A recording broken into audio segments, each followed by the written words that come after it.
Se você fizer uma análise, irmãos, das vezes que muitas vezes Deus trata alguns personagens bíblicos, você vai ver que Deus ele faz, por vezes, uma série de perguntas dentro do seu devido contexto, dentro de muitas histórias, para, de fato, chamar a atenção dos seus servos. E é curioso porque Deus fazendo perguntas, né?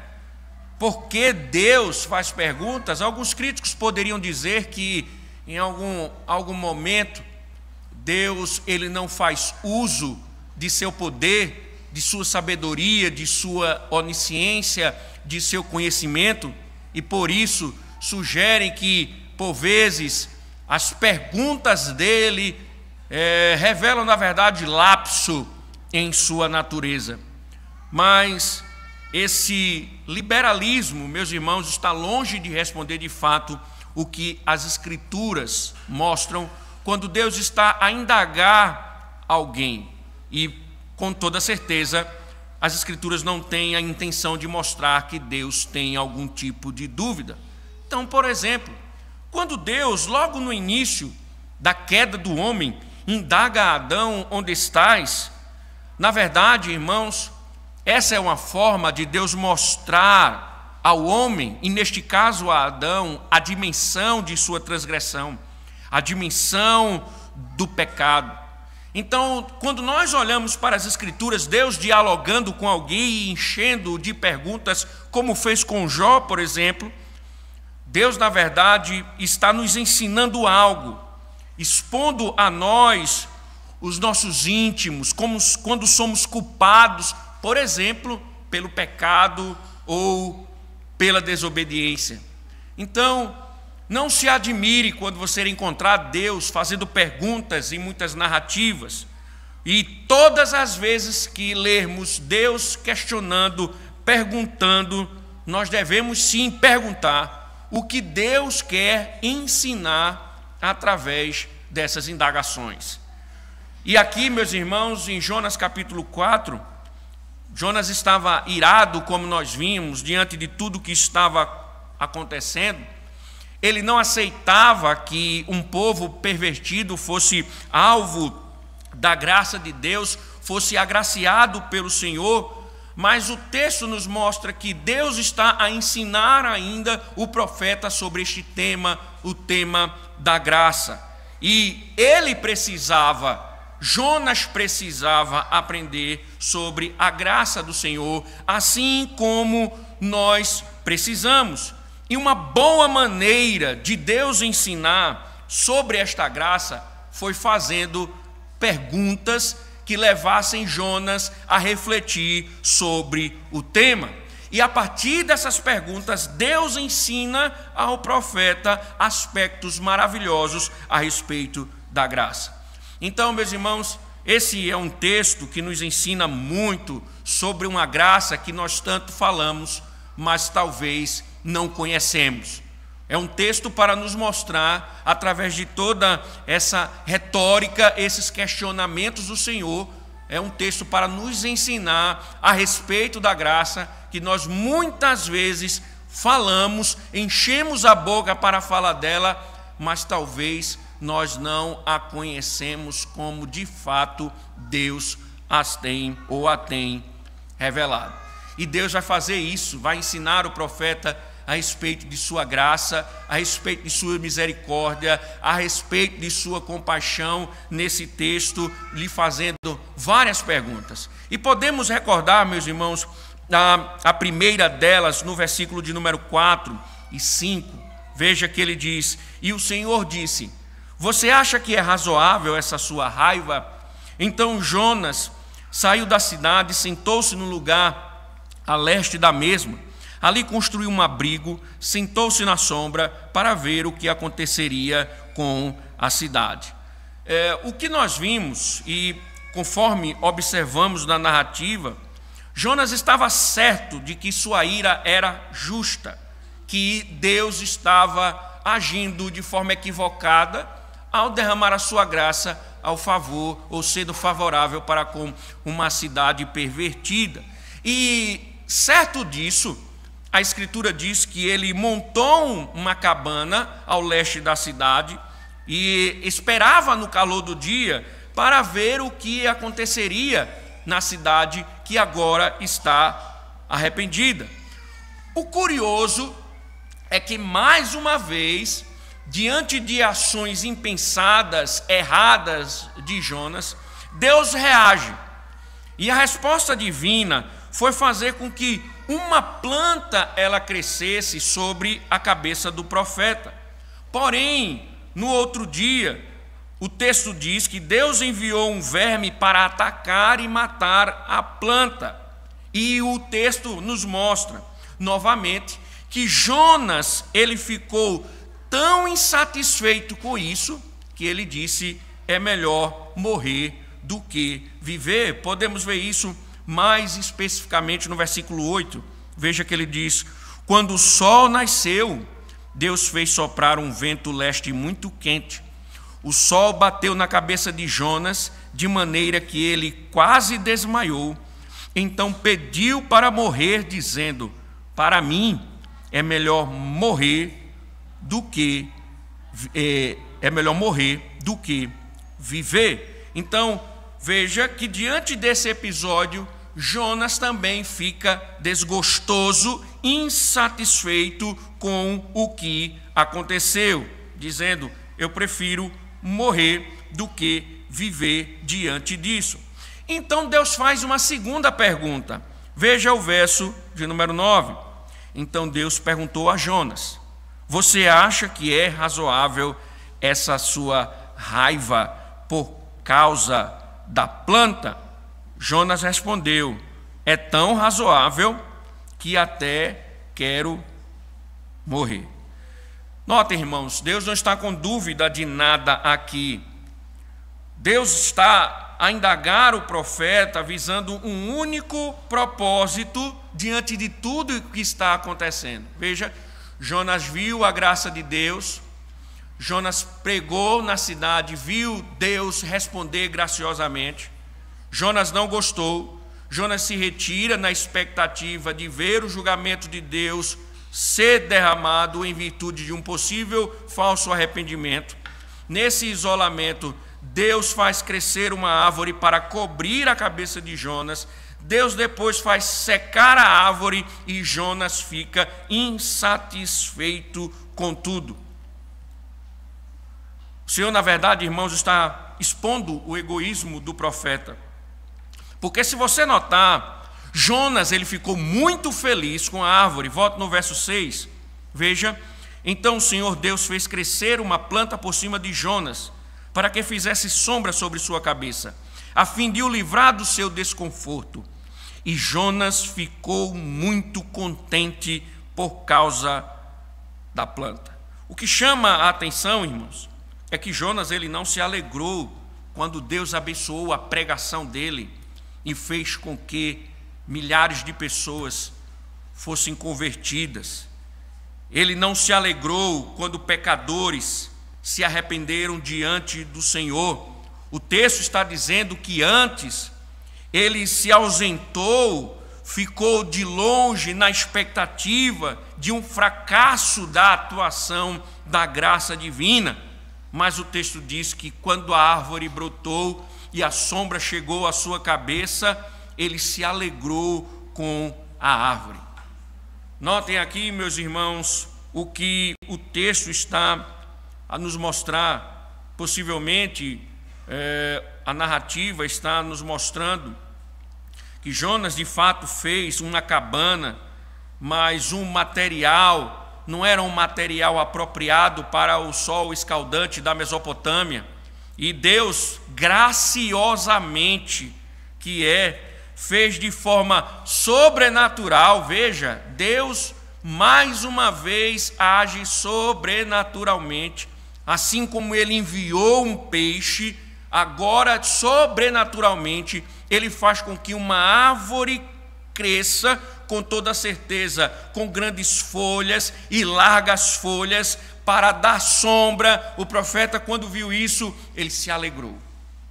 O Senhor graciosamente trouxe sombra para a vida do profeta. E no conforto da sombra fornecida pela graça de Deus, ele ficava ali, esperando, observando os ninivitas fracassarem e que a terrível ira de Deus de fato fosse revelada.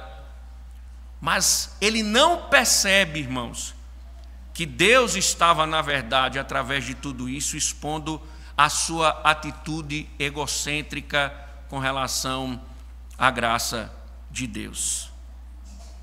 O Senhor estava mostrando o coração, o egoísmo do seu coração, que nós já observamos pela manhã. Aquela sensação de que ele era, de fato, o povo de Deus era, de fato, digno da graça, enquanto os pecadores não. Irmãos, lembremos, isso não diz algo sobre nós. Não pensamos que os outros são indignos da graça e nossa postura é simplesmente esperar o julgamento. Dessa forma, de pregadores das boas novas, meus irmãos, nós nos transformamos em supervisores da graça, juízes, nada mais que isso. Pior ainda, nós somos espectadores.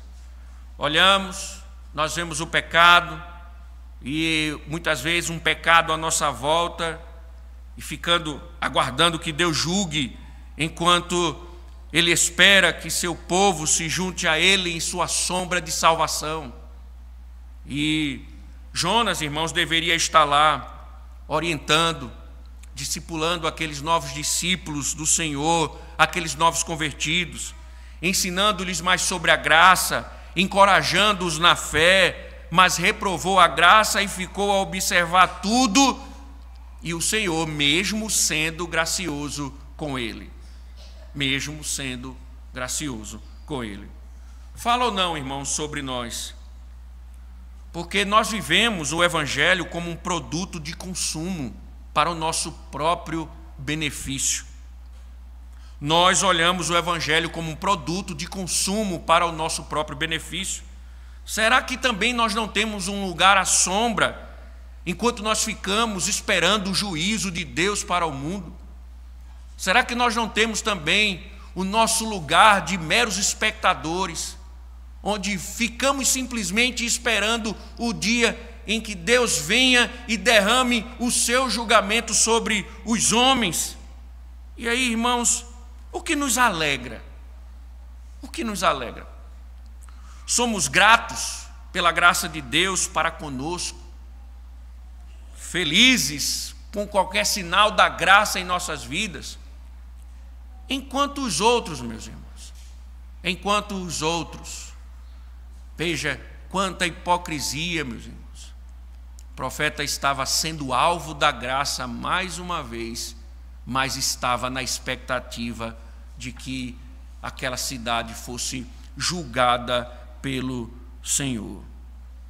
E é por vezes, irmãos, é assim. Nós nos alegramos quando as misericórdias de Deus se estendem sobre nossas vidas, mas ficamos tristes quando os outros não são destruídos.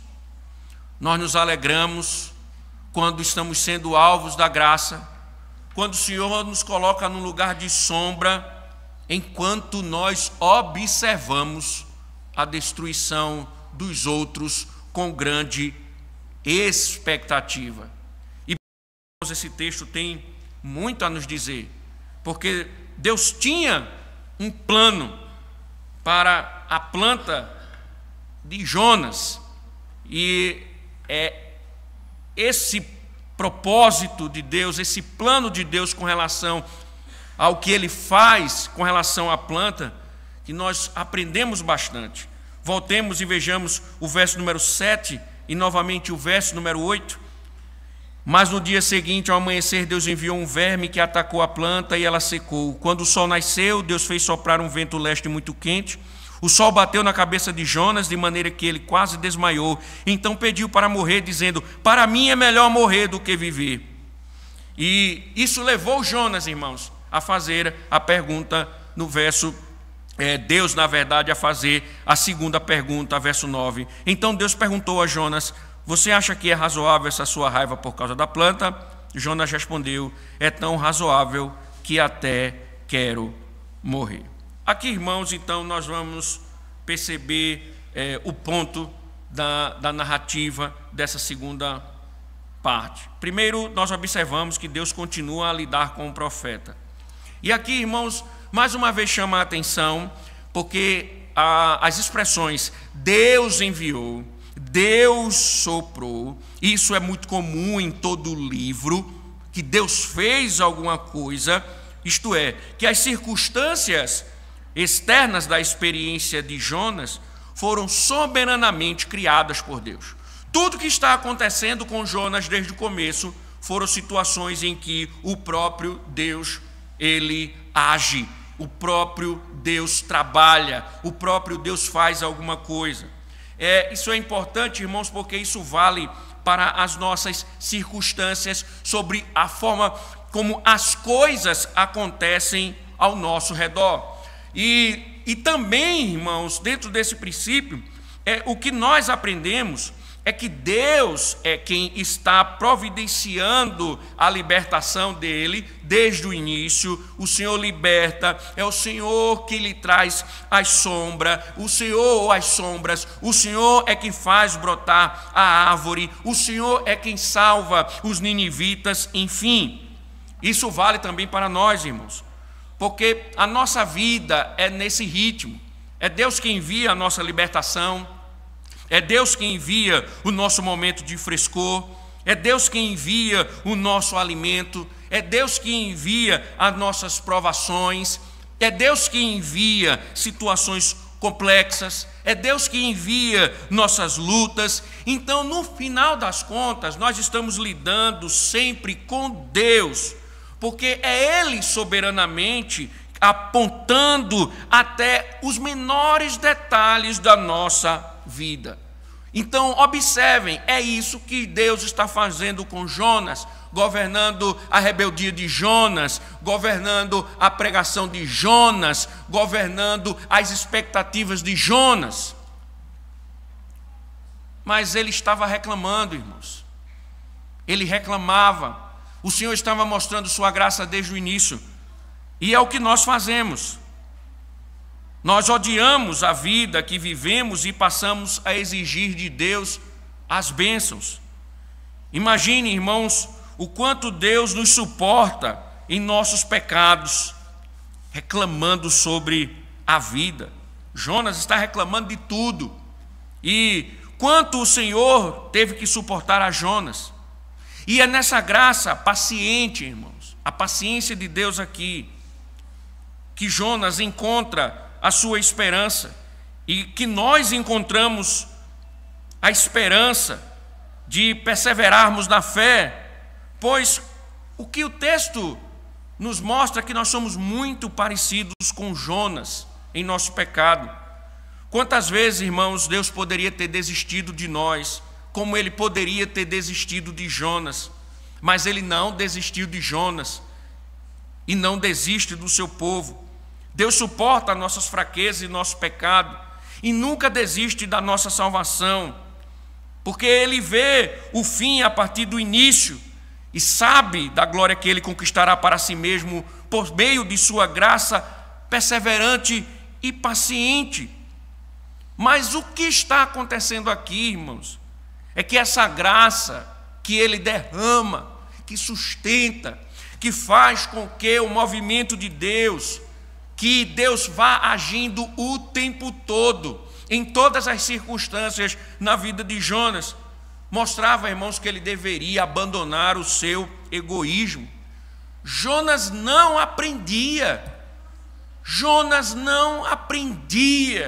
que ele não era digno da graça de Deus, que o que Deus estava fazendo, mostrando a sua misericórdia, não somente para aqueles pervertidos de Nínive, mas também Deus estava agindo gracioso para com ele. E isso mostra, irmãos, nesse seu egoísmo de que somente ele era digno da graça, somente o povo de Deus, os judeus eram dignos do favor do Senhor. Mostra-se, irmãos, uma pessoa mesquinha e ridícula. No início do capítulo nós vemos Ele queria morrer porque Deus salvou. Agora ele quer morrer porque a planta secou. É interessante, irmãos, nos mostrando que quando somos tomados, meus irmãos, por nossos próprios problemas, a nossa vida espiritual ela seca. Quando nossos olhos somente enxergam as dificuldades, aquilo que queremos, os nossos desejos, a nossa autojustiça, secamos como uma árvore, irmãos. Secamos como uma árvore. Além disso, que pessoa infeliz é Jonas? Note, irmãos, é uma tristeza profunda. O capítulo 4, ele está ressentido no seu egoísmo. Isso é típico, irmãos, de pessoas egocêntricas, porque elas reclamam o tempo todo. Jonas está insatisfeito com tudo que está acontecendo, não sente nenhuma alegria. E pessoas egocêntricas, elas são assim, elas nunca estão satisfeitas, nunca sentem a alegria da vida, não geram alegria nos outros e pouco prezam pela glória de Deus. A não ser, irmãos, que Jonas se preocupasse com uma glória maior, e a não ser que nosso coração se preocupe com causas e glórias muito maiores do que as nossas próprias, nós acabamos desperdiçando, irmãos, os dons e chamado, e ficamos sentados miseravelmente sob o calor do sol das provações, querendo morrer, porque a vida se torna um fardo. E tudo isso, irmãos, todo esse problema se origina por causa do ódio de Jonas contra Nínive. Toda essa perturbação na alma, irmãos, é porque Jonas queria que o povo ímpio fosse destruído e Deus não destruiu. E isso leva, irmãos, a passagem da árvore, e Deus vai mostrando e revelando o coração do profeta no seu ego, vai apontando o problema de fato. E aí vem a terceira pergunta, verso 10 e 11. Você tem compaixão da planta que não lhe custou nenhum trabalho. Você não a fez crescer. Numa noite ela nasceu, e na noite seguinte desapareceu. E você não acha que eu deveria ter muito mais compaixão da grande cidade de Nínive, em que há mais de 120 mil pessoas que não sabem distinguir entre a mão direita e a mão esquerda, e também muitos animais? Poderíamos dizer, irmãos, foi um argumento fatal do Senhor, porque Jonas se alegrou com a planta, se irritou com a morte dela. Então Jonas amou sua pequena planta, que crescera sem esforço dele em uma única noite. A graça de Deus fez com que a planta brotasse. A planta era um nada, era frágil. Mas o que Deus está chamando a atenção é que diante de Jonas estava uma cidade grande, repleta de pessoas com almas. E o Senhor diz: não hei eu de ter compaixão da grande cidade de Nínive, em que há mais de 120 mil pessoas? Até mesmo, irmãos, os animais e outras posses eram muito mais importantes do que a planta de Jonas. O Senhor está dizendo aquelas pessoas não são mais importantes do que a planta? O bem-estar temporal e eterno de milhares não deveria interessar a você, Jonas? Você está preocupado com uma planta, enquanto você não está preocupado com aqueles que estão perecendo?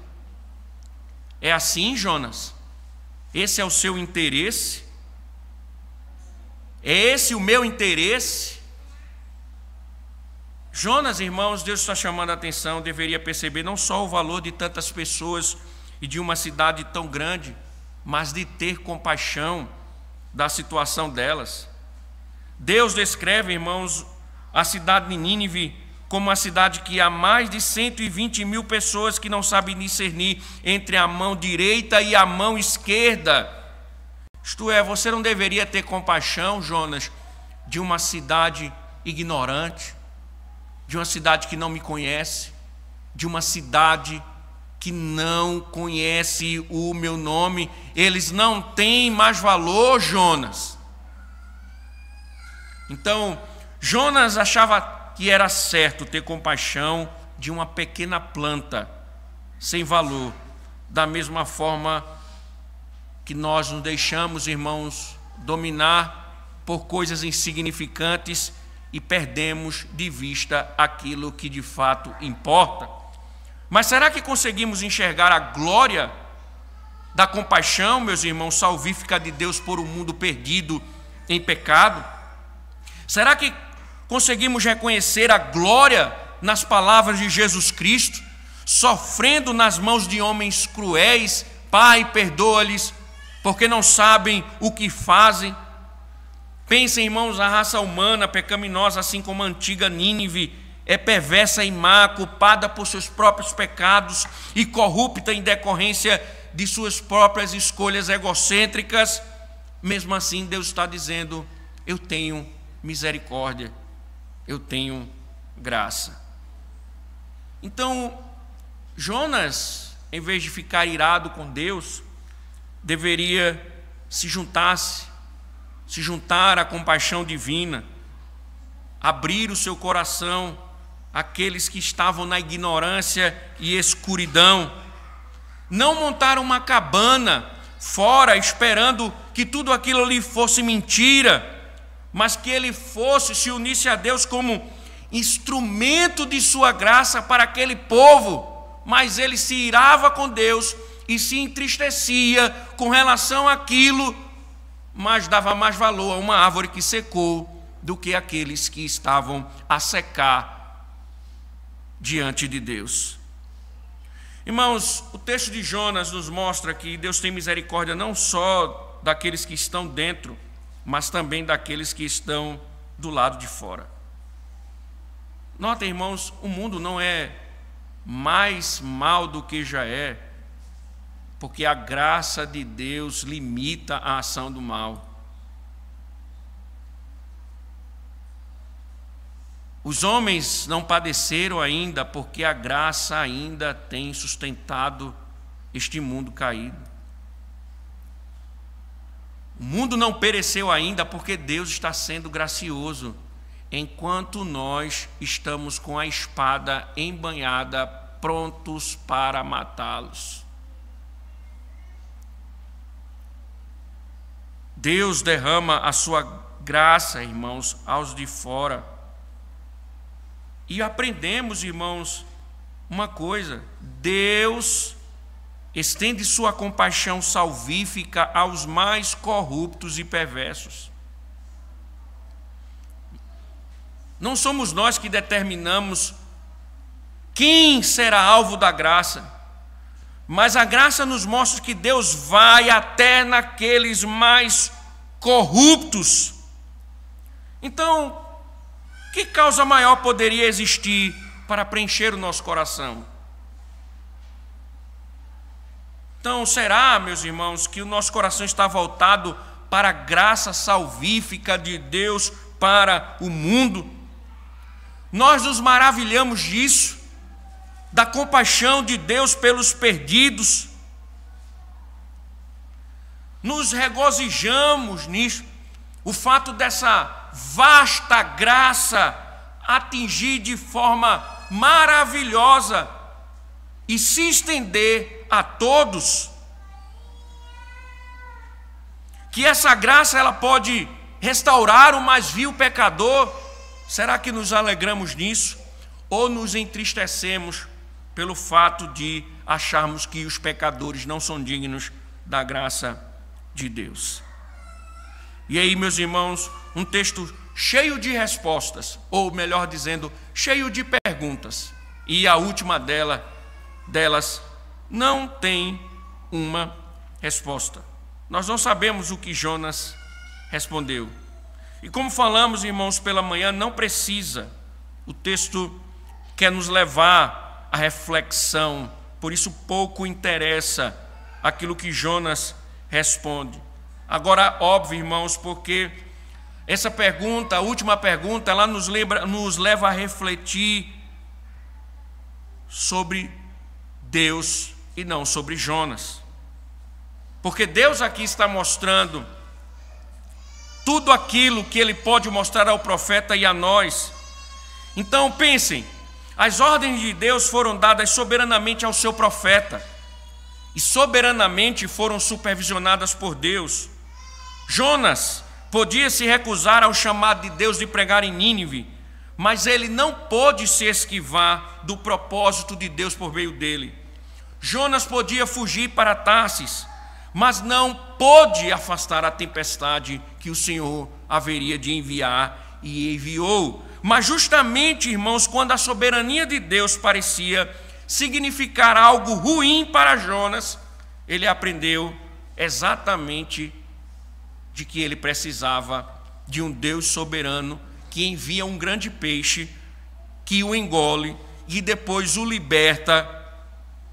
Então, uma das coisas, irmãos, que o livro de Jonas nos mostra, se há alguma história na Bíblia que comprova certas coisas a respeito de Deus, o livro de Jonas mostra a soberania de Deus na história de Jonas. A história de Jonas mostra um governo do Senhor sobre a vida individual, sobre a vida comunitária, sobre a criação, sobre os homens, sobre a impiedade, sobre as nações. Então, meus irmãos, é um livro escrito para nos ensinar que a mão soberana de Deus governa todas as coisas.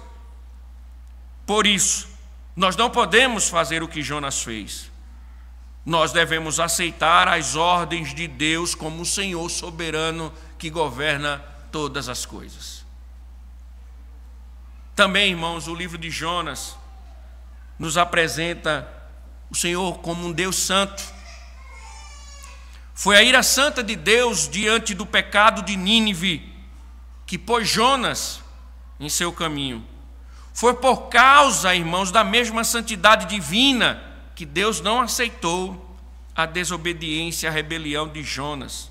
A grande tempestade que Deus lançou contra o navio de Jonas é apenas uma imagem de um julgamento maior que espera todo aquele que se desvia de seu caminho. A mensagem, irmãos, que Deus queria que Jonas pregasse a Nínive é uma advertência para o mundo inteiro. Um dia, esse Deus soberano que governa todas as coisas irá julgar o mundo. Deus é um Deus santo. Por isso, os perversos não continuarão para sempre. Se você está aqui e acha que você não vai lidar com o julgamento de Deus, tenha certeza de uma coisa: um dia você vai encarar o Senhor e vai ser julgado pela forma como você viveu diante dele. Soberanamente, irmãos, ele vai julgar os homens e vai nos julgar. Por isso que ele ordena que aqueles que são chamados por Deus como Jonas devem viver em obediência. Por isso que Pedro reproduz as palavras do Antigo Testamento, dizendo o que o Senhor reflete ou mostra: sede santos, porque eu sou santo. Então essa é uma segunda coisa a aprendermos. Da mesma forma, irmãos, o livro de Jonas revela um Deus poderoso, porque tem o poder de transformar homens e animais.